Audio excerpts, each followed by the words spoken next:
I'm gonna give Scarl the scent of that little cleaning cloth that is in the case. And I'm gonna have him like a bloodhound track down the glasses. You know he's a fucking lizard, right? Yeah, he's this a is such talented bullshit. Like, Are you using anything to speak to Scarl, or are you just hoping? He knows what I want. oh my god. Oh man. So, welcome back, everybody. Welcome back to the show, gentlemen. Back. How have you been? Excellent. Enjoyed the holidays and the new year. Yeah, that's awesome. And maybe Thanksgiving. I can't remember when we last recorded. So. Oh my gosh, it wasn't that long ago. But it was definitely like December 10th or something. Yeah, I had a good 4th of July. It was good. That's good. Halloween was a blast. Oh man. Har. And the last time we did play, you three left Gallus, which was a blast. You guys also were able to shed light on a murder that had happened in the town, and were so rewarded with some magical items, if you remember. I got magical spectacles. Yeah, you did. Eyes of Charming. You had magical No, spectacles. I have them. You tried to steal them from me, and I stole them back. No. Check No. Check the tapes. That is not true. Check the tapes. The tapes will 100% show that. DM, we already talked about this earlier. No, I lifted them off you. I gave them to Aang, Yeah. and then went back to sleep. It's And true. then after I went to sleep, he stole them back from me. No, Yes. he couldn't because you put them in your bag of Yes, holding. No. No. I stole them back. Literally, you're the only one who doesn't believe this, Pat. Oh man, I have witnesses. I don't And buy it's it. actually physically recorded. Regardless, I would say after maybe another day of travel and, ribbing at Hugh's expense, you would have got them back at some point. Probably like, classic tossing them between the two tall kids. Mm-hmm. Oh, and then I punched Wow, them the both shorter in the nuts and kid. take it. Yeah, something like that, yeah. That could work.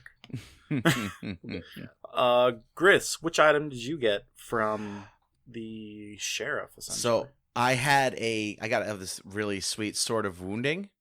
It's actually got it's a +2 sword, bonus to attack and damage, +2 to all charisma based checks while attuned to the item, and then it's got some cool abilities. So hit points when lost this weapon's damage can be regained only through a long or short rest rather than by regeneration magic or any other means.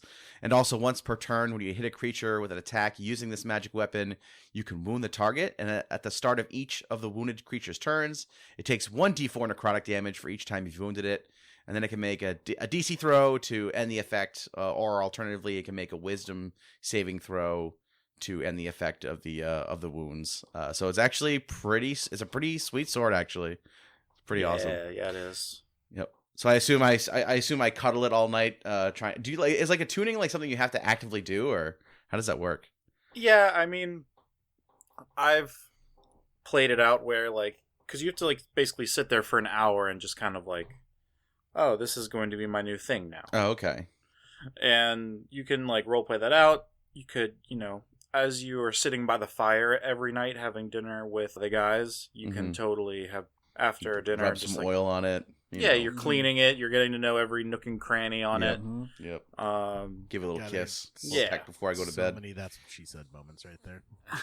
As one does before they go to bed. Oil it up, cradle it, give it a little kiss.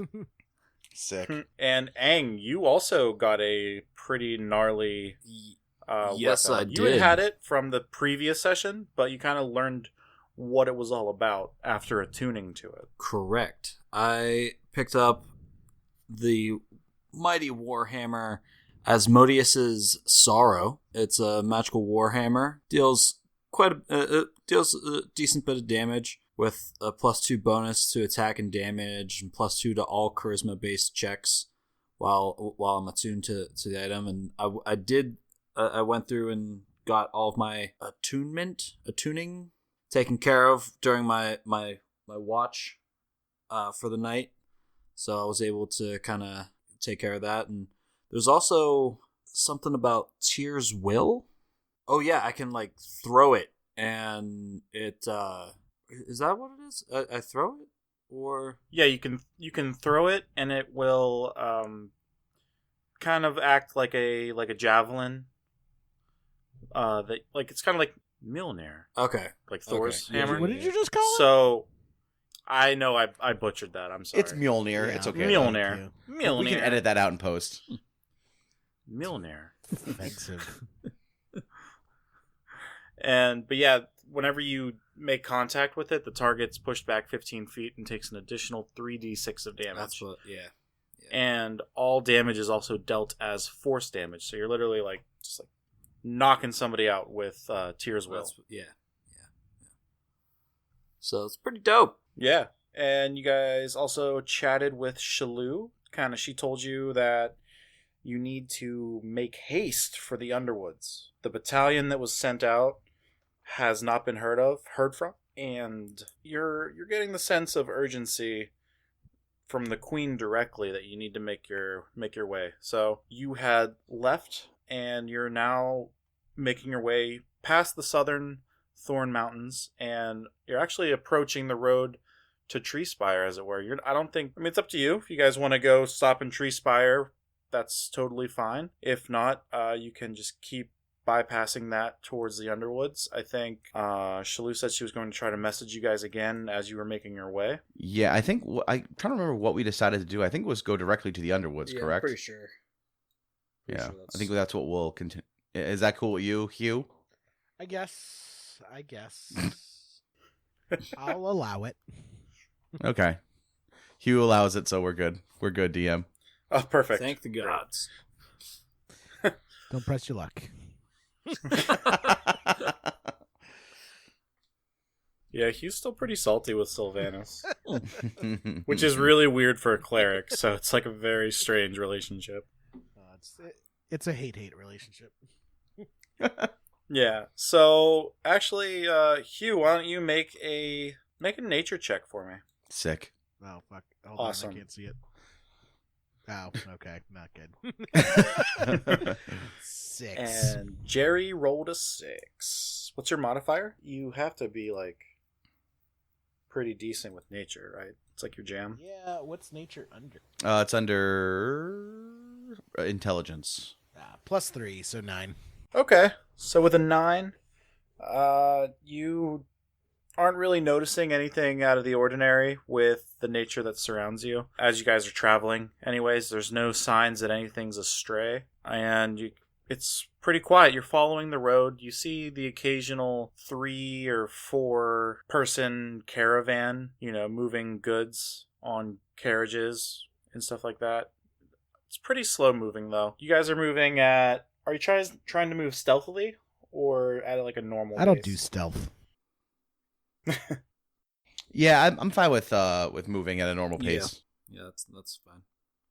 Especially because we were told that we have to hustle. So yeah, or you could even move at a fast pace if you guys really wanted to. That would really get your speed going, but you wouldn't be as aware of your surroundings because you're trying to just hustle through. I think a normal pace is okay. All right. So as the day progresses, you kind of make camp right outside of Tree Spire for the night.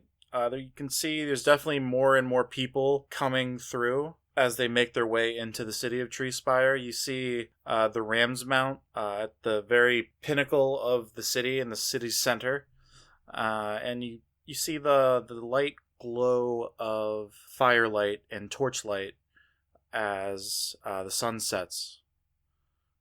What would you like to do for the night?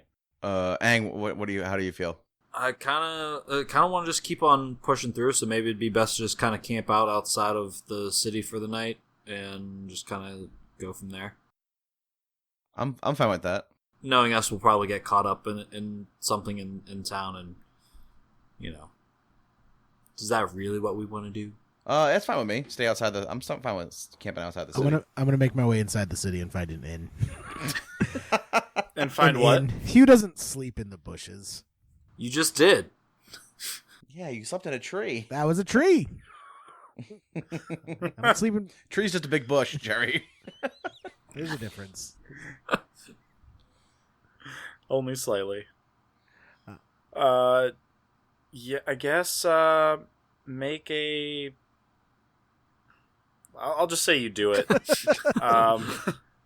I mean, you're in a city. You don't have to like really work super, super difficult to find an inn, especially right at the entrances. They're expecting travelers to be coming through and everything else. And you actually come upon an inn called the Energetic Lioness. Sounds more like a brothel. Is that a person or an inn?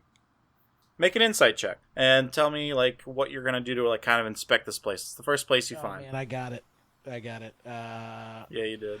First place I find, I look up its Yelp reviews, and And there's just a guy at the corner of the building, like on the outside of the block, and he's just like yelping his personal review yeah, of the and place. like, yo, what do you think of this place? Is it good? Well, I think that Oh, jeez. they got some fun girls. All right, The beds are soft and they bounce. is this? Do you have a conflict of interest? Are you being paid to say these things? Yes. All right, I'm okay with that. I appreciate your honesty. What the fuck did we just listen to?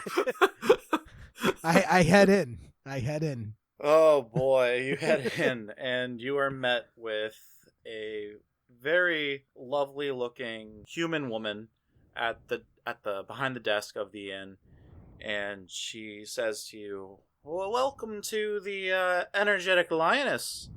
I'm Maggie, and I'm here to make sure you're taken care of tonight. How can I help you?" I'm looking for a soft bed for me and my lizard.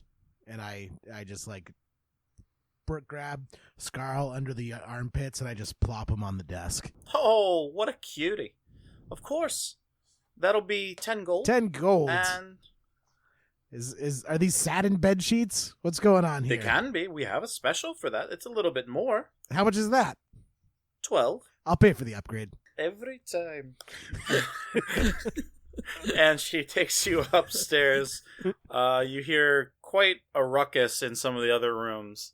But she shows you to this nice, 20 by 30 foot room with a giant king-sized bed with satin sheets. And there's a hearth with a fireplace going. And it seems like a pretty cozy place for the night. Oh, this is quite lovely, but what's with the loud neighbors? Oh, They playing well, Jenga in there or something? what's this Jenga? Is it a new game? I'll tell you when you're older. Fair enough. Oh, well, certain people bring company back to their rooms at night, and, mum's the word. I try to stay out of everyone's affairs. They're good paying customers after all. You don't have to worry about me. I hate people. I won't be bringing any company back. Oh, sounds like a nice quiet night in then. Yes, I need my shut-eye. Well, I'll let you to it. I'm going to look around the room for things to steal. I paid 12 goddamn gold for this room. I'm getting my money's worth. Make a Getting his money's worth. make an investigation check or a passive perception saving throw. +2, so 18. Okay, so with an 18, you find... Oh man, this isn't working nearly like the way I wanted it to. You actually find that there's an extra set of sheets in a closet, and that there's a nice bearskin. Obviously you see that it's like right in front of the fire. And you notice that there's some small wood-carved animal figurines, especially of some lions. There's like a pack of lions on the mantle of the fireplace. So you see some knickknacks like that. You see a couple. There's like an oil lamp in every corner, and they're of a nice sturdy brass and clear glass construction. You notice that there's a pail under the bed for late night calls that you don't want to leave your bedroom for. And Found a bunch of these weird balloons. Oh, the balloons. Yeah, there were unfortunately one or two of them missed underneath the bed as you were sweeping through. I blow it up and I turn it into a balloon animal of iguana, and I give it to Scarl. Is it just a snake? Yeah, I blow up a snake balloon animal and give it to Carl. Jesus. As Scarl curls up next to you on your bed for the night, he... By the way, What? if it wasn't clear, I've added the bearskin rug, the satin sheets, and the brass lanterns to my bag of holding. Oh, of course, of course. Took me, Yikes. took me a while to just keep jamming that bearskin rug. Like I started with a paw and got it in, and then just added more and more into the to the bag of holding. I figured as much. And Scarl takes one of his short little iguana legs and takes his balloon animal and pulls it close as he closes his eyes, curled up next to you. I give him a little kiss on the head. Aww. And we'll fade to black there. You other two goofballs, what are you doing? Roughing it. We're just building a regular camp, right? Yeah. We're not doing anything crazy. Yeah, you... Have a nice fire, swapping manly stories. In the morning, we'll make some waffles. Yeah, definitely. Campfire waffles. Yeah. Sleeping on rocks. No, you don't have to sleep on the rock. You can move around the rock and sleep on the regular Nah, ground. it's a rule. You gotta sleep on the rock. I don't make the rules. I just enforce them. You guys also both have bedrolls and stuff. Yeah, I mean, No, I took those. I don't think Jerry's ever gone camping in his life, actually. Of course I have. I take my RV everywhere. Except when we park it in the hotel and stay in the hotel. Nothing like roughing it. Yeah, exactly. So nothing too terrible happens. You're both able to get enough rest throughout the night that you're not going to have any kind of exhaustion or anything. The only thing is, now that the sun's out the next day, you're kind of just wondering where Hugh is. Well, clearly I leave the energetic lioness through the window because Of course. can't know when I left. That would be too much information to provide the authorities. Can you make an acrobatics check for me and describe how you vault from a second-story window? Please roll a 1 or 2. Please. Well, as with all things in life, do it right or don't do it at all. I get a running start, tuck Scarl under my arm, and just sprint at the window. Okay. Okay. Plus. Let's see this dexterous hobbit. Oh, yeah, I forgot my dexterity's through the roof. Plus 5 dexterity. So Oh my God. What the hell? I'm a 400-pound bouncing ball. So Parkour. Yeah, 14.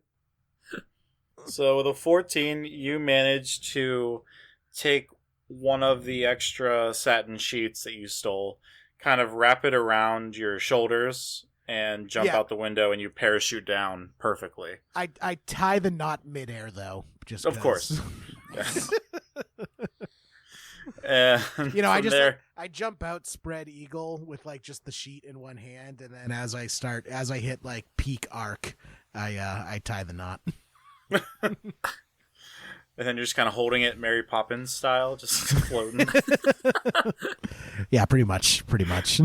That's what I pictured. It's a great image. So then do you meet up with the gang in the morning? Oh man, you guys look like shit. What did you do? Sleep on the ground or something? I feel great. I'm I don't even acknowledge his comments. I feel awesome. I had a great night's sleep without Hugh around, so I'm feeling good. Yeah, Chris, how was your waffle? Mine was pretty good. Oh, it was excellent. Excellent waffle. You guys had waffles? Yeah, Did you? yeah, they were damn good too. Did you make me any? No, I did dump out the extra batter that we had too. Yeah, so it's somewhere back. It would have spoiled. It would have spoiled. Yeah. Oh, So okay. We just figured you were staying at an inn. They probably had a breakfast already and everything, and you just had that there. You know how much I like waffles. Did we though? I'm sure I. It's just nice to be asked, okay? We would have if you were here. Yeah, whatever. Whatever. All right. All right, so as you guys are packing up camp, you hear the mental voice of Chalup coming through your sending stones, and she sounds a little worried when she speaks, but she asks, "Have you three made it past Tree Spire yet? I can join you for a time." We are just approaching the city.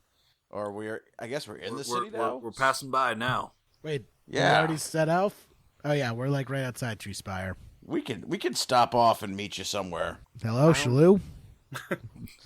I tap the sending stone. I like tap it a couple times. I hold it up in the air to see if it gets better reception up there. Damn it, guys! I told you we need to get a different provider. I might have drained the batteries playing my games. Games is just banging the stones together. Magic Rock goes click clack. Your provider is just fine. I can only respond whenever you send a message back to me, not your response from my original message. I don't entirely follow, but we'll go with it. Yeah, you really should have written down some instructions with these things. Why do you guys use That these seems things? like a failing on your part. You guys just don't have cell phones? Like, what happened to all the cell phones? Take the main road, and I will meet up with you by mid-afternoon. Okay then. All right, I guess we set off on the road. Yeah. Yeah. And as you're making your way north, you're taking these roads. You pass some crumbling ruins, and as you go past these ruins, and are maybe about a couple miles past them, you hear the hard patter of hooves. And when you look behind you, you see Chalup riding a horse, making her way to you. What's up? How's it going? Come here often? Sometimes, yes. How has your travel been? Uneventful. I look around side to side, trying to downplay the fact that we let out a demon. This world is definitely better off now than it was when we started our quest. Definitely agents of improvement, I would say. Yep, best way I would describe that. Yep. Tell me, what happened when you were in Gallus?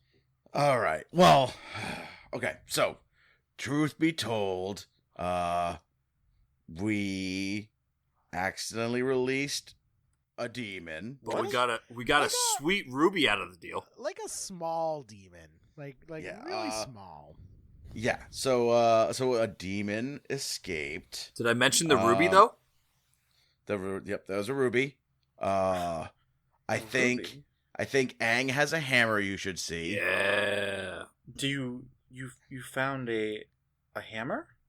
Yeah, it's pretty sweet. It's pretty sweet. How did you come about this magical artifact? As she Show her the hammer. Show her the hammer. She's kind of looking around to see where this hammer is.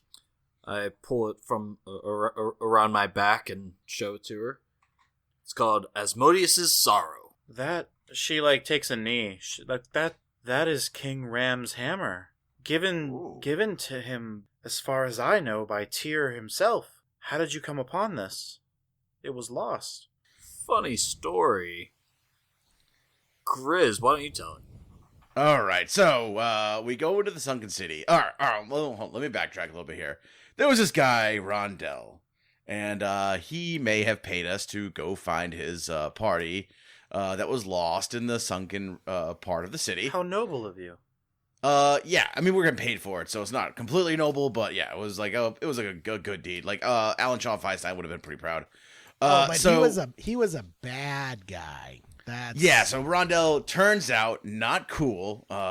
He was actually trying to gather human sacrifices to communicate with his demon. Yeah, he was actually kind of a dick. That's not Yeah, not the bad guy part though. Like that's hit or miss. Okay, sure. Anyway, so we go down to the sunken city and we clear out a bunch of these bad guys. We do a bunch of really cool hero stuff. I coin an amazing new catchphrase for the group. We're pretty excited about that. What is it? Oh, that's a bingo. We're still workshopping a little bit. It's not quite where we need it to be, but we got to get a solid start with that. It's not a bridge race. No. We're workshopping it, and so anyway, I found some notes. I'm gonna hand her the red journal. Okay. And she can flip through that, and let's see. we know the UTC was connected to Rondell. Really? He wanted to. Yeah. Excuse me. He there was protection of Mateo around this Warhammer, and Rondell's trying to. The UGC connected to Rondell. They wanted to take down the protection of Mateo. They wanted to use the Warhammer. Oh man, there's so many things. I'm like looking through my notes. I'm like going through my journal. There's so many things. There was some kind of weird portal that. Wait. Yeah. The portal. I forgot about the portal. Yeah, I flipped back a few pages. Wait, there was this weird portal. What happened? I went in it. Aang went in it. You went through? Hugh stayed behind. Where Yeah, we don't really recommend that kind of thing. You know. Yeah, like Aang just passed out. It was bad. Yeah. It was bad. Wait, so Aang passed out, but you didn't? Yeah, it was We both did. He not as bad. Like he was quicker to recover than I was. You know. But not a good time all around. You know. And what happened? What was on the other side of this portal? Where did it lead to? I just want the record to show that I try to close the portal as quickly as possible. You know, willing to sacrifice my two best friends in the world for the greater good of humanity. Just let the record state. Okay, so Thank you, Hugh, for your gallant actions. we released something into the world from the abyss, and I look down at my feet and I'm like, this is bad. There was a large, fiery ball of energy. Some kind of demon flew out. It was not great. We think it may have been Baphomet. Unclear still. Yep. You released Baphomet? Maybe it wasn't really our fault. The portal was already open. I mean, in all reality, we may have slowed him down. Yeah. There was- If we didn't do it, somebody else would have. Yeah. Oh, so you're saying what? How do you All know right, the here- UTC was involved? So. Because they're involved with everything, right? They're like the Illuminati. We know the UTC's involved Oh, Hugh. because of their connection to Rondell, and right. I'm looking around. I'm pretty. It's been a long trip, but I'm pretty sure. Everyone keeps talking about the UTC, and I don't know who it is. And at this point, I'm too afraid to ask. Wait, is this in or out of character? I am not Both. sure. It's both. I never leave character. I definitely know. We need to tell you about Baphomet. We want you to look at the hammer. And Mateo was a cleric of Ilmatur. Ilmator. Yes. I've heard tales of Mateo. Yeah. He Hugh burned his tent. It was kind of fucked up, actually. Yeah, I mean, Oh. it was just sitting there. No one else is going to use it. I mean, he was dead. That's where we. Of that's course, what, of course. Not that we killed him. No, Right. Yes, we did not kill him. He disappeared long ago.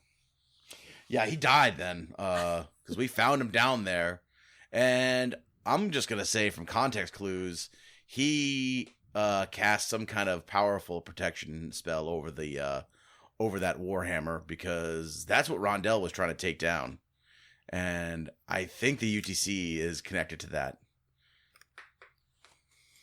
That's a lot to take in.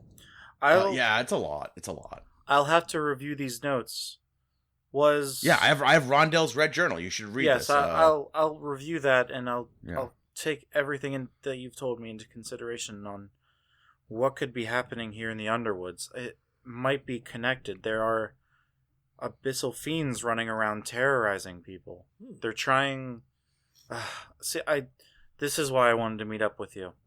I've tried to put together as much knowledge as I could about the Underwoods to aid you in what might be coming your way, and I can tell you that not many people visit the Underwoods, and it is very well protected by the people who have lived there for well over 1,000 years. It's kind of a misnomer. People think that the heavily wooded area is where the name comes from, but the true nature of the Underwoods is a city of stewardship over the cavernous expanse underneath the ground's surface, where there are these particular crystals that have a lot of magical power.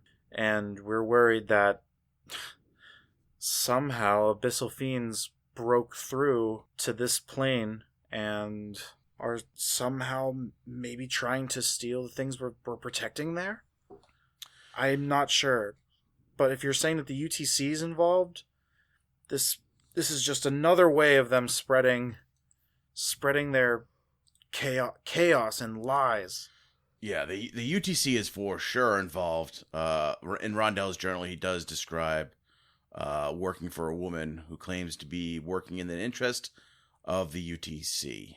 Gordana. That's my thought as well. That bitch!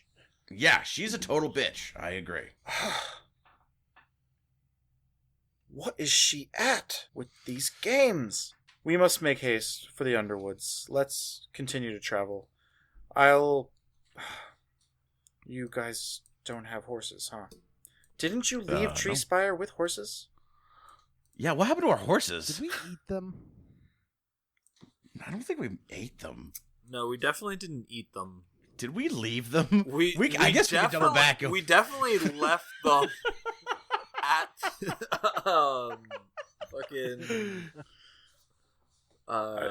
Gallus, because we tried to leave there sneakily, and I think you actually left them in Brinst, a long time ago. Really? Yeah.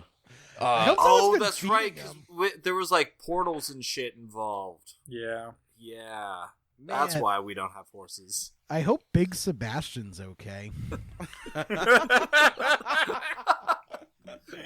There's a callback. The key to comedy is the recall. Yeah, for sure. Well, there's a small village ahead. Maybe you can get some horses here tonight. Oh, good idea. We'll steal some horses.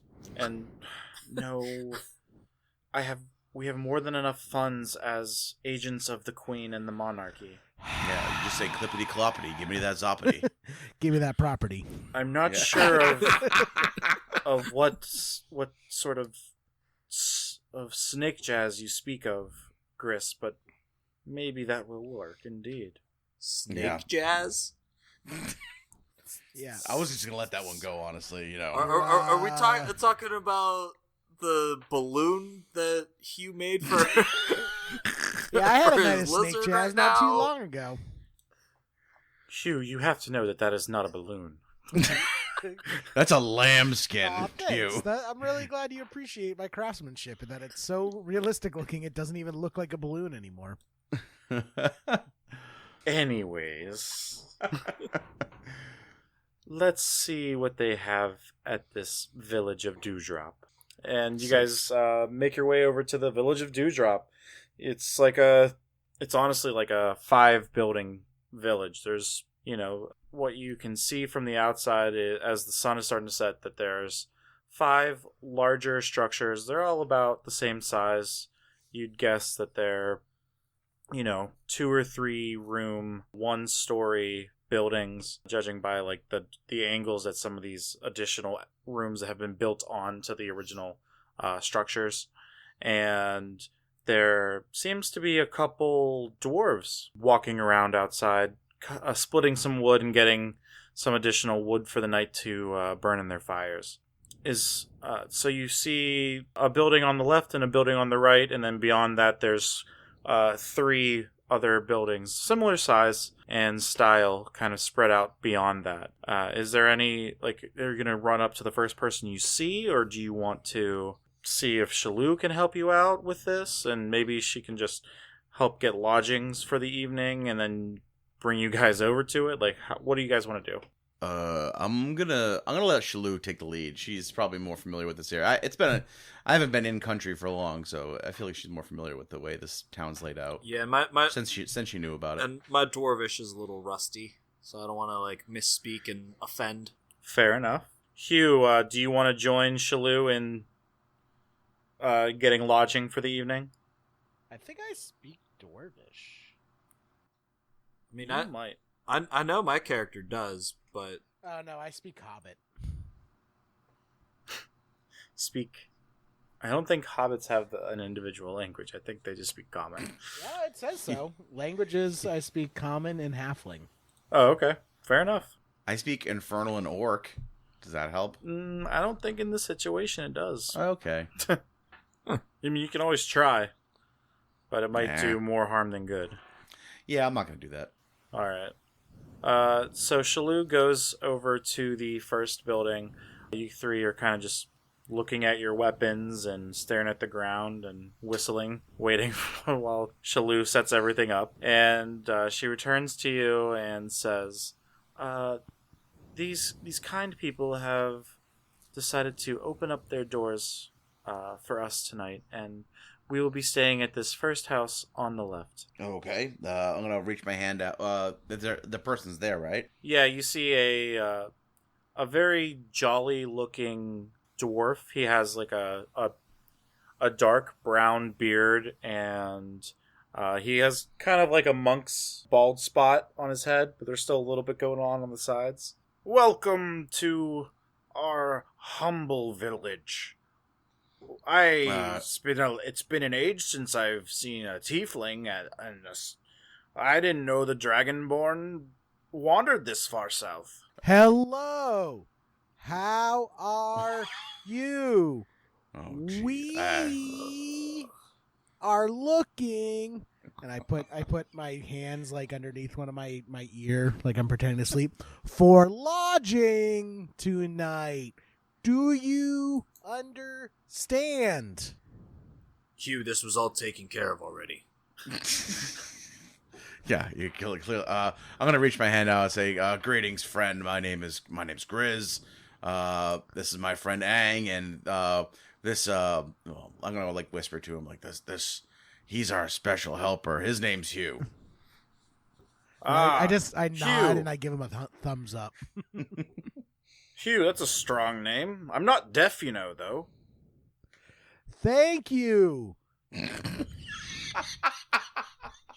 He kind of just looks at you, shakes his head, and walks away. Come on. Sayonara. You're staying at my place. Come inside, you fool. All right, I'm gonna walk inside. Chalup, where did you find these interesting characters? Oh, you know. And you guys go in, and there's a warm fire going. It's starting to get a little cold in the evening. And you enjoy a hearty stew. And is there anything you would like to talk to the people here about? Or I want to find about this guy who's taking us in. Find out what's his story. join me, Grist, for a pipe and some evening ale. Yeah, love to. My name's Daryl Oakenwood, and I've lived here all my life. I'm I got a bit of a green thumb, I guess you could say, and my family moved here from the Underwoods a generation ago. And you set up shop out here outside Tree Spire, huh? Yes, we wanted to be closer, and we figured this would be a good spot to be able to trade with folk as they make their way from the coast to Tree Spire, or from Tree Spire to the Northern Lands. Oh, you said you are familiar with the Underwoods? I haven't been there, but my parents told me many stories as a wee dwarfling. I see. Yeah, we are actually on our way there. What can you tell me about the Underwoods? I've never been myself.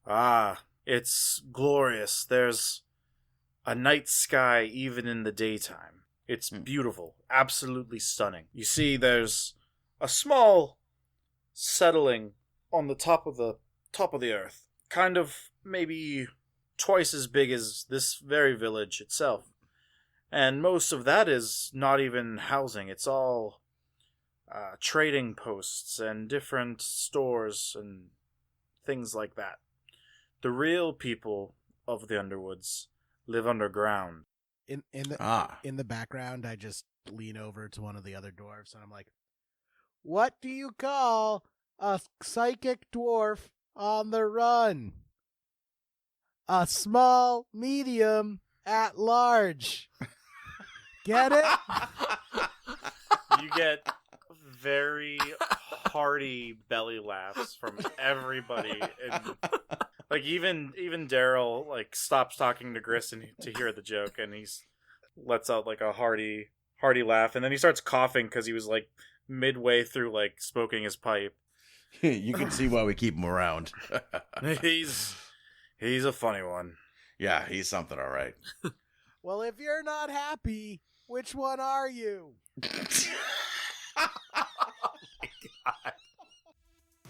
Hey everybody, Zektown here. I just was taking a moment in the middle of the episode here to kind of say thanks for all the support that you've been giving us online. There's been a lot of activity recently. We recently hit over 5,000 downloads. Look out on social media, especially Twitter, for some sort of announcement for that. We have something very special planned.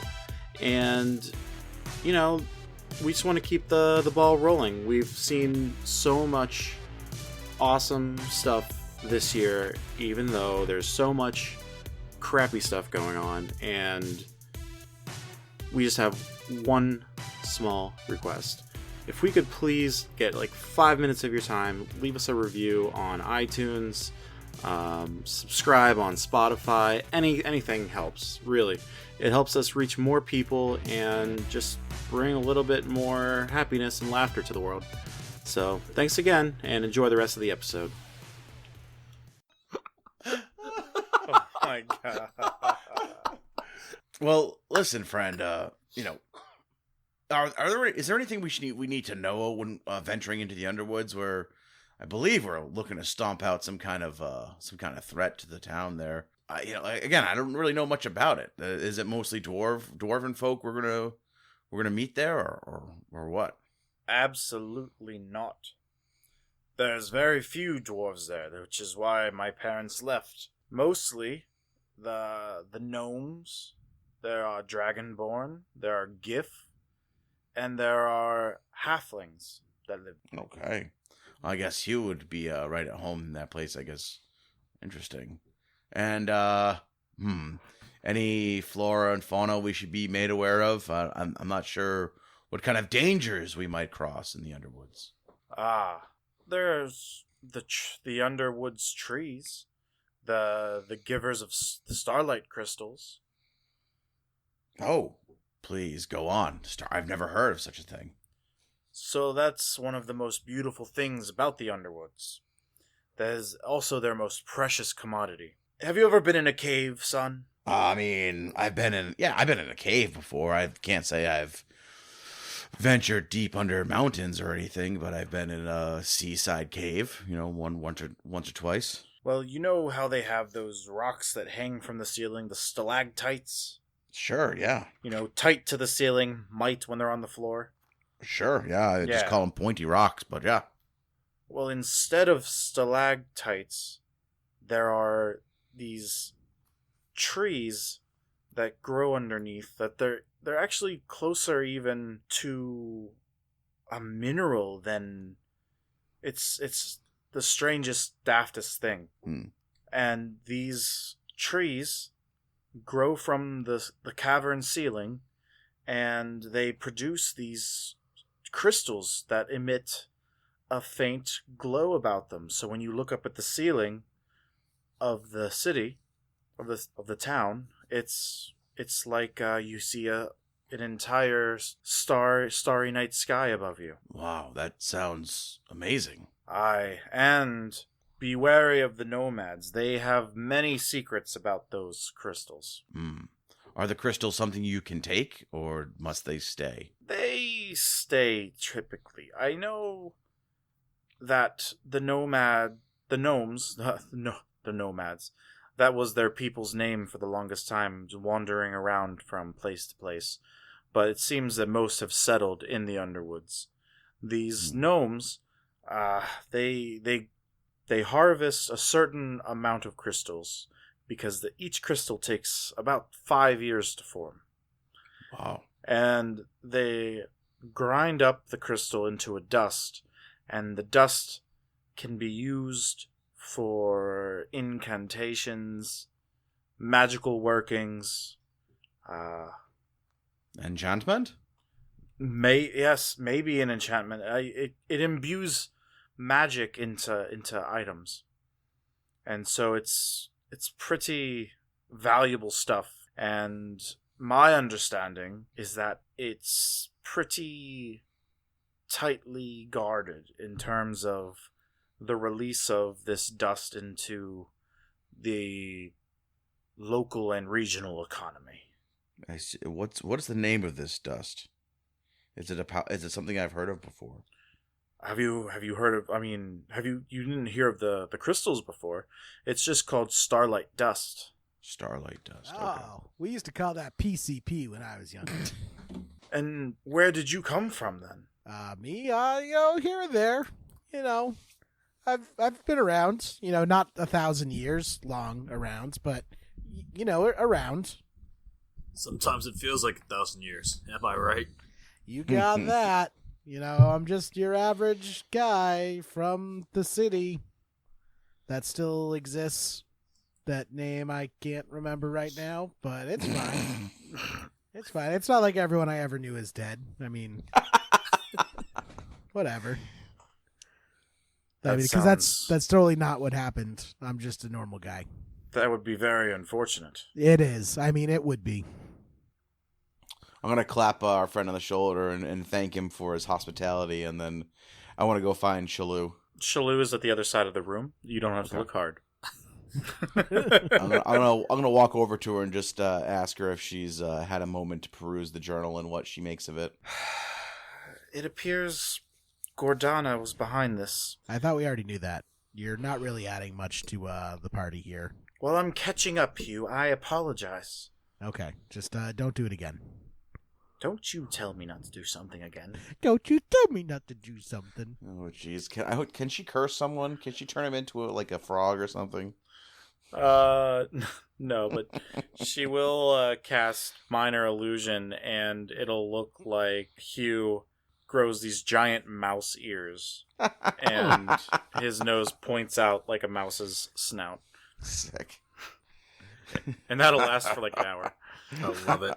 All the better to hear your nagging. Grizz laughs heartily. But I think it's definitely related to what's happening in the Underwoods.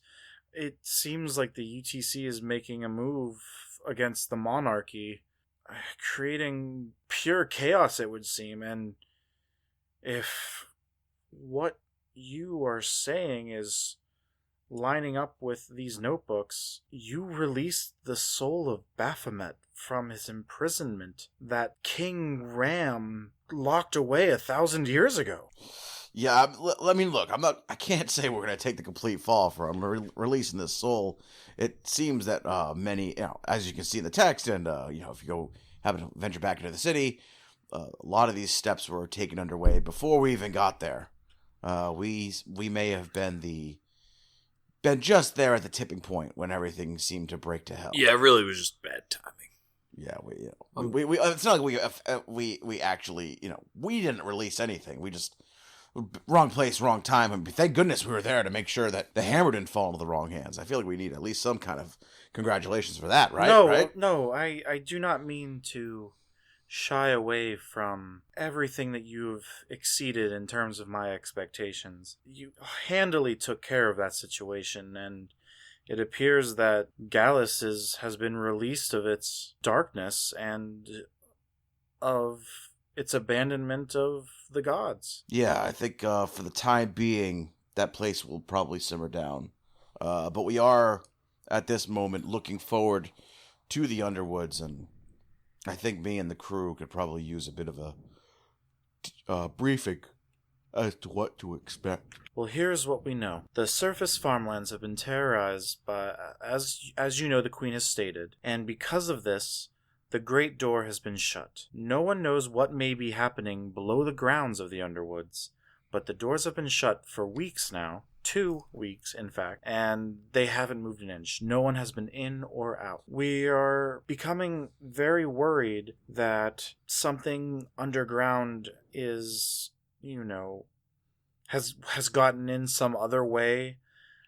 Now that you bring portals into this, now I'm worried about a portal opening randomly. Well, tell me, what was going on before the doors were shut?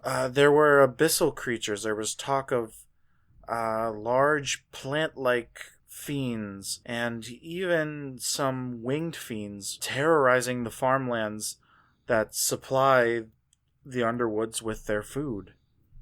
And these are below ground, these farmlands? No, the farmlands are above and surrounding the city's location, but most people that actually live in the Underwoods live underground in the caverns. I see. And so they seem to have retreated into their best defendable place and attempted to perhaps lock out these abyssal creatures. Yes, there's a large door that can be sealed, that can seal the Underwood's subterranean portion, and it's known as the Great Door, as I've mentioned. Mm-hmm. And I know that the gnomes and the Dragonborn put a large number of magical enchantments into the door's construction, and the GIF that also live there were very in tune. As you can remember Jerry from Tree Spire, the GIF have a tendency to be tinkerers and arcane inventors, and they also worked a great deal of their particular skills into the door itself, and it's now been shut. As far as I know, there are no other entrances into this subterranean city. If there's one thing I know, it's that there's never just one door. I can only hope that that's true. I do know that as soon as you get down into the Underwoods, you need to speak with the mayor and his aides to reopen the Great Door and to let their people out so they don't starve to death down there. Yeah, is there any way to communicate with these elders before we get there? I mean, or we just have to go up and bang on this door? I'm not sure. There may be some sort of passageway around the door, and there may even be something in the surface buildings that'll give us more direction in that. I know that it seems like the last time I was at the Underwoods, it seems like they're able to just pop out into their stores as if they came from nowhere whenever someone enters one of their shops. I see. Well, I think that's about all I need. I would like you to look over that red journal one more time. Maybe help us fill in some of the blanks. But as you know, you have my assistance in solving this problem in the Underwoods, and I know Aang is ready to advance in this position as well. So definitely. I think a rest here, and I think we can make to the Underwoods in a day, maybe 2. I think a day seems pretty manageable. I'll go as far as I can, but I will need to get back to Tree Spire and definitely alert the Queen of what happened in Gallus. Of course, yes. I can also add one more piece of information, but we must keep it between ourselves, Hugh and Aang. There's 2 things that you need to know. I did some research, and it is said that the Rose King traveled here during the Grand Prix after the Great War, and had spent a few weeks with the people living in the Underwoods. When the king left, it was noted that the silver silk flag, the same flag that heralded victory over the foreign invasion, was no longer in his envoy. When questioned about it, the king said it was given to the Underwoods as a gift and promise of peace and prosperity. So there's a chance this silken flag is somewhere in the Underwoods. Yes, and this is why another reason why I'm extremely fearful that you tell me the UTC is involved with demonic forces from the Abyss, and now the Underwoods is under attacks from abyssal fiends, probably from the same source. I just know that the king told stories of an entire night sky underground, which we know as the Starlight Crystals, and brought the first 5 Starlight Crystals, whole crystals, from the Underwoods to the capital. He claimed that they were of some extreme importance, and once in the city, they seemed to disappear, only adding to the mystery. I can tell you that, as a part of ceremony, every couple years, 5 crystals are brought to Treespire from the Underwoods. Okay. Do I need to bring you crystal? I mean, we do not need the crystals, but it is very important. No one else in the kingdom has ever really received a full crystal before. They buy the dust. They buy, small bags of this dust for exorbitant prices. Yeah, like a dime bag. Kind of, yes, a diamond dust bag. Yes. Thank you, Hugh. Anytime. So, put that paper. What is the queen doing with these full crystals that are so rare and not given out? I am not privy to that information, unfortunately. Interesting. I can inquire, but it appears that only the monarch knows. I remember from the last ceremony that the Gif and Nomad and Dragonborn party that came to Treespire gave the crystals in ceremony. The queen then took them into her chamber, and after that I'm unsure of where the crystals went. Interesting. Now, you mentioned the flag. What about the shield? Have you had time to decipher what's going on with that thing? It definitely has some very strong magical principles around it, although I can't seem to unlock them. You actually, Gris, had mentioned that when you touched the shield, you were able to get a warm sensation about it? There was some magical feeling. Yeah, something like that. To be honest, I'm not very familiar with magical items, and it was unusual. It's just very strange because I feel nothing when I hold it. There's no sensation. There's no change. That's what my wife used to tell me. Heyo. Do you have the shield with you? No, I left it in Treespire. It's locked away in my offices. Okay. Yeah, as long as it is safe, I think that's my main concern. Yes, and besides the monarch, the only one who knows about it is Jerry. Okay. Well, I think that's all my questions. I don't know if Hugh, you have anything else you want to ask from our friend here? I'm ready to just get into it. How much are you getting paid again? Your monthly salary is sitting in Treespire, but you've only been working for us for close to 2 weeks now. Oh. Well, 2 weeks is almost a month in my book. What? Feels more like a year to me. Yeah, it's been a long 2 weeks. I just hold my hand out and I point my finger at my palm. If it makes you feel any better, Hugh, I can give you some gold, but I feel like that isn't what you need to be successful in the Underwoods here. Well, what do you think is then? Well, it seems like you have some new spectacles that may assist you. Those look very sharp on you. Thanks. I made it myself. But what I can give is I've arranged for 3 more horses. Sweet. I'm naming mine Big Sebastian too. We'll try not to forget them this time. Please don't. They are creatures after all. They're not just things. Yeah, okay, lady. And I think with that, Chalup kind of sighs and goes back to the red notebook. Our group is such a disappointment. She's like, it's so bad. Oh my goodness. Oh, Hugh, one day. I just want to say for one that I don't trust Chalup. I think she's going to double cross us.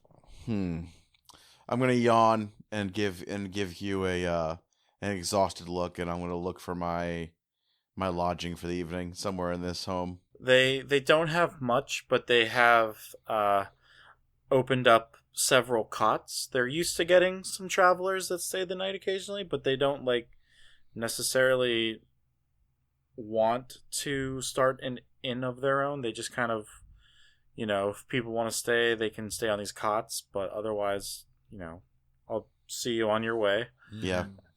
So they get these cots ready for you, and if you're ready, you can hit the hay for the night. Yeah, I'm going to bed. Yeah, might as well. After Grizz falls asleep, he looks lonely, so I'm going to tuck my balloon animal snake under his arm. And just leaning against his cheek. Oh, man. Sure, that's fine. You're asleep. Are you gonna give it a kiss goodnight too? No. Oh my gosh. So, yeah, you guys have a wonderful evening sleeping and resting. Warm food and cold ale in your bellies, and you slept fine. The next day, there's a nice breakfast of waffles and of bacon. Yeah, I'm gonna eat the shit out of some waffles. For Yeah. sure. Waffles 2 days in a row? Hell Yeah. yeah. Yeah. I look at the dwarf. I'm like, do you have anything else? I don't really like waffles. Sure, I have these apples here. Yeah, sure, whatever. He was watching his weight, so it's probably good that he has some fruit now and then. I understand, as he pats his beer belly. Yeah, I mean the poor bastard's 400 pounds. I mean he's amazingly dexterous for that, but he could stand to lose some weight. Whammy. He's getting up there in years. Hurtful. All right, so you guys gonna depart on horseback with Chalup? Yeah, if she's gonna accompany us, we good? Yeah. Fucking So giddy now up. that you're on horses, oh my god, you can move twice as fast. Big Sebastian too. Woo! So you guys actually make it to just outside of the Underwoods. And as you are actually approaching this stretch of land, you hear maybe a quarter mile away, you kind of see it before you hear it, a large creature engaged in some sort of combat, some sort of fight. And you just hear a couple screams and shouts from, it sounds like only one voice, and all of a sudden, before you, Oh my goodness. What the hell? there's this giant rotting plant-looking thing. And Aang, Oh, I know what this thing is. Do you? Yeah, I read about this thing.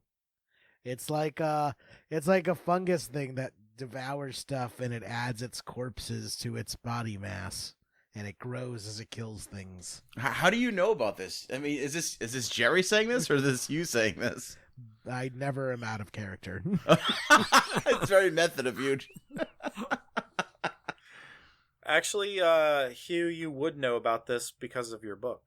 Exactly. I read it in the book. And it's called a corpse flower. Oh my goodness, that is terrifying. Wow. And Aang, you in particular, as you get closer, you notice a very familiar face. Uh-oh. Huh? And the voice, as you get closer, the scream, the shouting from this dwarf that you see here is extremely familiar, and you recognize it as the voice of Cain. Oh shit. Who's Cain again? Kane. I haven't seen him in years. Take this, you blasted beast! And are you guys going to join the battle? Oh, hell yeah. I rush Yup. in. Roll some fucking initiative. Do-do-do-do. right. I rolled a 20. That's Nope. works. Yeah, 20. What's your, like, a natural 20? No, 14 plus 6. Oh, okay, got it. I rolled. A dirty 20. I rolled an 11 plus 2, so 13. Where's initiative? Character sheet 1. Yeah. What type of trait is it? It's not under trait. It's under, if you look at your actions. Yeah, it's under actions. It's just above speed. Oh, +5, so 18. Okay. It's called a corpse flower? Yeah. Oh, boy. All right. All right. And you see this giant green, viney creature with a bunch of corpses. It's got 7 or 8 fresh-looking corpses that it's wrapping, like, into its own body. And you see these large yellow, like kind of rotten yellow and, like, burnt orange, reddish orange tipped flowers buds that are about, like, a couple of them look like they've sprouted. Ugh. And there's, like, these really gross looking stamen that, like, just, it smells horrible. It smells like death. It smells pretty awful. As you approach this thing, Kane screams out to you, Aang. He's like, Aang! I haven't seen you in years! What are you doing here? I could ask you the same thing. And, Gris, you're actually going to be up first. All right. I'm going to rub my hands together, and I'm going to point my palms towards the corpse flower, and I'm going to cast Burning Hands. Nice. And that is, let me pull it up real quick. I believe it's a DC save of a 15. I'm sorry, it's a dexterity saving throw. Doesn't say, I don't know what the DC save is. It says dex saving throw, but it doesn't say what so I would have to roll a dex saving throw. Correct, but it doesn't say what it is on my sheet. 15 would probably do it regardless. Oh yeah, DC 14. So yes. Yeah, so I got a 17 on it. So you get half damage. That's 3d6 fire damage. So 11. So you get half that.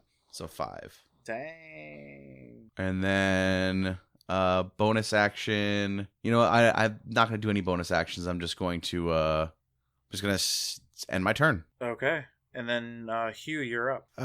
So is this thing on fire now? Partially. It looks like it's not really catching too well because it's a kind of slimy. Those tentacly like arms have like a little bit of like an organic slime about them. It might be like the rotting flesh that the bile is like kind of coating these viney arms. But it is looking like, you know, the Burning Hands did some definite singeing to it. All right. I'm gonna take my blunderbuss and I'm just gonna try and shoot off one of its tentacles. Yeah, totally. Yeah, you totally hit because that's like +7 or 8, right? Yeah. So Yeah. 22. So yeah, 22 hits for sure. 24 hits. 7 damage. Sick. Nice. 7 damage. Anything else? I guess I'll move to reload my blunderbuss. Okay, so then with that, Chalup kind of. Are you guys? And you guys obviously have jumped off your horses at this point, right? Oh yeah, I sent Greyback scurrying away to safety. I'm still riding little Sebastian too. Like I'm firing from horseback like a Mongolian. Oh, excellent. And I jumped off of my horse, and he's just kind of chilling out in the field right now. Okay, cool. Right. So now Chalup kind of like rides up on her horse. And actually, so you guys know, I don't know if you've ever really seen a picture of Chalup, Nope. Mm-mm. but this is kind of what she looks like. Okay, she's kind of sexy a little bit. She's a little sexy. I gag a little bit. What? What are you talking about? Look at Kinda those dig feet. it. Clown feet. Yeah, the feet are a little big, but you know, that's okay. Oh my god, guys. Chalup's working for the halflings. I figured it out. Oh my god. Mystery solved. We can all go home now. All right. So she's gonna kind of spin her wrist, and as she does, a small fireball starts getting bigger and bigger and bigger sick. into her hands, and she's going to unleash a fireball at this corpse flower, and the corpse flower will then make a dexterity saving throw. Damn. Alright. Yeah, The dexterous actually, corpse flower. yeah, right. And so because of that, the fireball is going to do half damage because it was successful in saving against it. And the thing about that, though, is as this fireball like lands on top of this corpse flower, it kind of explodes, and now all of those bulbs, those buds on the top of the plant, have all caught on fire, Ooh. and some of these surrounding grasses that you can see have also started to catch. Uh-oh. That's probably bad. Yeah. The fire glints in Hugh's eyes, and he smiles a little wider. Whoa. Ooh, baby. So that is a total of 33 divided Jeez. by half is rounded down is 16. 16. So this corpse flower is going to take 16 additional damage. And with that, Chalu's kind of taking a big breath after that. She spins her crescent staff around and then gets herself in position, starting to ready like another fireball. And Aang, you're going to be up. All right. So rather than trying to rush up and take a swing at this dude with my new hammer, I'm instead gonna use Tyr's will and throw it at it and Okay. aim for knocking Kane out of whatever arm is holding him right now, Okay. while also trying to inflict some damage. Make an attack roll. 17. That definitely hits. All right. Plus the 2, plus your proficiency. Yeah, you're good. Cool. Roll some damage. So that'll be 3d6s. it'll be 1d8 plus 3d6s. Oh, okay. All right, so I'll roll the d8 first. 8. And then 13. Oh wow. You guys are killing it. That's awesome. So that's 21. Yeah. You're putting a beating into this thing. You actually are able to knock it back the 15 feet, and it kind of rolls in some of the surrounding fire, and it's catching on fire. And I'm gonna say that it's gonna take an additional d6 of damage Nice. for moving through an area that's on fire. Ooh, picks up 5 extra. Let's go. Boom, boom, boom, boom, boom. And are you doing anything else with your bonus action there? I was gonna use my frost breath to put out some of the fire, but if it's gonna kind of help us for right now, I'll leave it go. All right. And Unless do it you get- have unless 2 it- attacks yet? I think you should have 2 attacks. I thought 2 attacks came with the next level, but Oh, maybe you're right because you're a ranger. You're right. So we'll leave it at that then. okay. Yeah. So you don't want to do anything for your bonus action. So right now you're kind of like 30 feet away from this thing after moving it 15 feet. Did you want to move around it at all? Did you want to get closer to it? I'll come up a little bit closer to it. Okay, cool. And after you hit this thing with your warhammer, the warhammer kind of clangs into it and then flies back to your hand, almost like a yo-yo on an invisible string. It's pretty cool, actually. Pretty dope. And you get yourself ready for the next go. Yep. And from there, Kane's gonna actually start trying to make some attacks. Oh, was he was knocked loose, or is he still hanging upside down? When was he hanging upside down? I thought he was he was being held by the. They said he was being held. No, Oh, okay. not at all. Sorry. But, I mean, it's fine. No, it's totally all right. You're good. I was just confused. I'm like, that would have been smart. I should have done that, but no, it's totally fine. So this, you see this dwarf, Gris and Hugh, kind of run up right to it and make a crushing blow with a giant great axe. Mm-hmm. And Cheer him on. oh fucking shit! That Let's is go. a natural 20 from Kane as he does his Ooh. crushing blow. Oh my god, this is gonna be super ridiculous. Max damage. Sick. That Ooh. is 43 Oh my damage. God. Holy shit. Oh, this is going to go faster than I thought it was. And with that, Kane kind of curses at the corpse flower, saying, "You can't fucking get me, you fucking viney bastard!" And the corpse flower is now going to be up, and it's going to take one tentacle, and it's actually going to reach over to Kane and try to just like smack it and push it 15 feet. That is enough to hit. And Kane's going to end up taking 9 damage from that. And it pushes him away, you said? Yeah, it's going to... Oh, he has to make a fucking DC saving throw for Constitution as well. Oh, jeez. I'm just going to keep rolling dice all night, I guess. So. Yeah, so he doesn't take any poison damage. But you can see, like, as he gets smacked, there's, like, these nettles that kind of bounce off of his shoulder plate mail. Mm-hmm. And you can tell that, like, there was some kind of needle-type nettle that was trying to pierce through him, but it didn't get through the armor. And he only takes 9 damage and gets pushed back 15 feet. The corpse flower is also going to then move up like 20 feet and take one of its other tentacles and take a swing at you, Aang. Oh, okay. That's a 20 versus your AC. Yeah, that'll hit. You're going to take 7 damage. Bludgeoning damage, and then make a Constitution saving throw.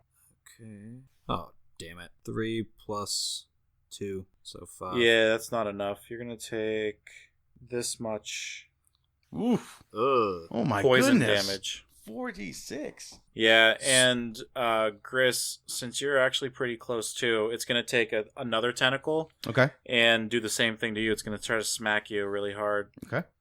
So I had what? Total 20 damage? Total of 13 plus, did you say 7? Yeah, 7. Yeah, Okay. because it's 2d6 plus 2. Okay. So yeah, Okay. 20 damage. That is 12 to your AC. That misses. Ooh, okay. So you see this tentacle kind of just sweep right above your head as it tries to like lash into you, and it misses completely. I give it the Mike Tyson. I like dip underneath it. Ugh. And the corpse flower is actually like what you kind of see is like this really disgusting moment where this corpse flower takes one of these rotting bodies attached to it, Mm-hmm. and one of the largest buds on its back opens up, and it takes one of these corpses with a tentacle and drops it into its mouth, like the mouth of this flower, and it regains some hit points. That's gross. And you notice like this green aura, like this dark green aura about the corpse flower as it regains some hit points. All right. And Gris, you're going to be back up. All right. So it's within 5 feet of Aang because it attacked Aang, right? Yeah. Okay. So I'm gonna roll. I'm gonna attack with my rapier, and Okay. I'm gonna do sneak attack on it. If it hits, so that's a 17. So a 23 to hit. That definitely hits. Okay. So it's gonna be. I have to do the whole new thing now. Actually, I'm sorry. It's actually it's a +8 bonus. So I don't know, whatever that is. 25. Yeah, you're 25. All right, so 1d8 plus 5. So that's 4. So that's 9, and then plus good. Your sneak attack yeah, dice. which is 3d6. So 9 plus 15 is 24. Oh All my right. God. All right. And then it's going to get at the beginning of its next turn it's going to have the poisoning How do effect. you do sneak attack on a creature you're in combat with? Because if there's another creature that's within 5 feet, a rogue gets a sneak attack bonus. Just even an ally? Yeah. So if there's an ally, it has to be an ally within 5 feet of the creature I'm in combat with. Yeah, if it's like engaged basically with Yep. somebody else. Oh. Yeah. I've been using that since we started. It's very good. I just thought you were cheating. Nope. Yeah, so And he gets more sneak attack die as he levels up. correct. As a rogue. Yeah. 3d6 is going to be, I think it levels up next time. So yeah, that's it. And then at the beginning of its turn it'll take 1d4 necrotic damage. Oh, dirty. Yep. Okay. All right, and that's it for me. All right, Hugh, you're up next. Can I use my bonus action before my action? Of course. Can I use perception to see how much health points this thing has left? It is not looking very good. It's on fire. There's been a couple of the vine tentacles that have just been kind of cut off between Kane and Aang, smacking it really hard, and your blunderbuss actually took off a nice tentacle. So it's looking like it's not long for this world. Alright, so not really worth using anything good on it. I mean, I wouldn't say that, but I mean, I had an idea for something, but I'll save it. Instead, I'm just gonna do Sacred Flame. I'm just gonna laser beam from space this guy. fuck yeah, let's do it. I think I just do it. Let me check. Yeah, I think I have to make a save, right? Or do you Yeah, or is that an attack? Oh no, you target must succeed on a dexterity saving throw or take 2. Well, I'm level 5, so 2d8. 13. Against mine. Where the fuck is it? Should be under your spell, attack or spell DC saving throw thing. Is that character sheet 1 though? No, that's on the spellcasting thing on the third page. Oh, 13. So then it hits. All right. Roll some damage, I guess. Or how much damage does it do? 2d8. I was getting it. 7 damage. Ooh, nice. It is not looking good. It's still kicking, but it has very little gas left. Is Sacred Flame, that's a full action, right? Yeah, I believe so. It's a cantrip. Okay. What else so you do still have a bonus action then? I used it for the perception? Yeah. Yeah. You're right. If you had anything else, I would let you do that as a free action. Can I shoot my blunderbuss at it? Sure. All right, I'll shoot my blunderbuss. All right. That hits. It's again. And another 6. Damn. Nice. I'm not doing very much damage tonight. It's all right. The rest of us are making up for it. Wow. Hey, man, we all have those nights. That's true. Yeah, sometimes you just can't get it up. Your hit dice. Yeah. Yeah, the hit dice. Chalu's actually going to hold back and hold a fireball back. Aang! Finish this thing! I'll do what I can. Also, I just looked it up, and at level 5, I do get the extra attack, and since I we're thought all... so. Yeah, so I do get 2 attacks here. So I am going to try double-handed swinging at this thing since it's so close to me. I'm just gonna try to just jump, lunge at it, and hit it with the warhammer. All right, make some attack rolls. Are you fucking serious? God damn it! There's the Aang I know and love. 4, and then the bonus, right, is plus 8, so 12. That's pretty good. 12 hits. Oh, damn! All right. Whew. All right. So for double-handed, So D12 plus all your shit. plus your strength plus 2. is it D12 or D10? D10. Okay. I'm looking at it right now. Okay, so 4 plus 2 is 6 plus 5. So that's Tell me how you do it.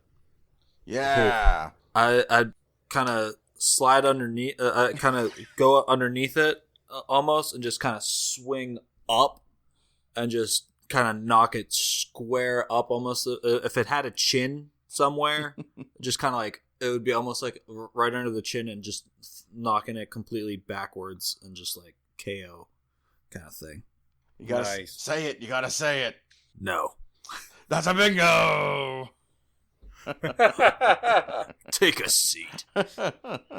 And you guys did it. The corpse flower has been killed. In the wake of its death, Chalu kind of circles back with you, and Kane stumbles up to you guys, and you notice on his neck there's one of those black-tipped acid green nettles from one of the vines, and on his neck you actually see this pulsing black ichor like under the skin, like going through his veins.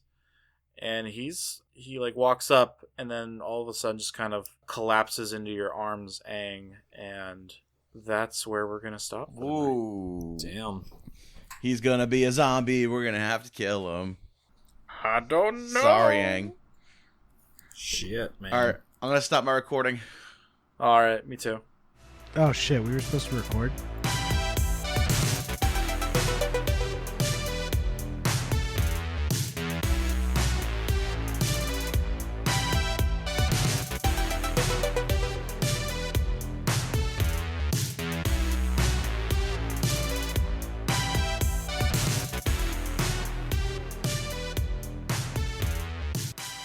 Thanks for listening to the Natural Ones podcast. You can find us on Twitter at the Nat Ones Cast or on Facebook, facebook.com/the Nat Ones Cast. You can email us, thenatonescast@gmail.com, or find us individually. You can find Aiden at Alakaya A58. You can find Zeki at Zektown, Jerry at JMEE3RD, or myself at Pat Uglo.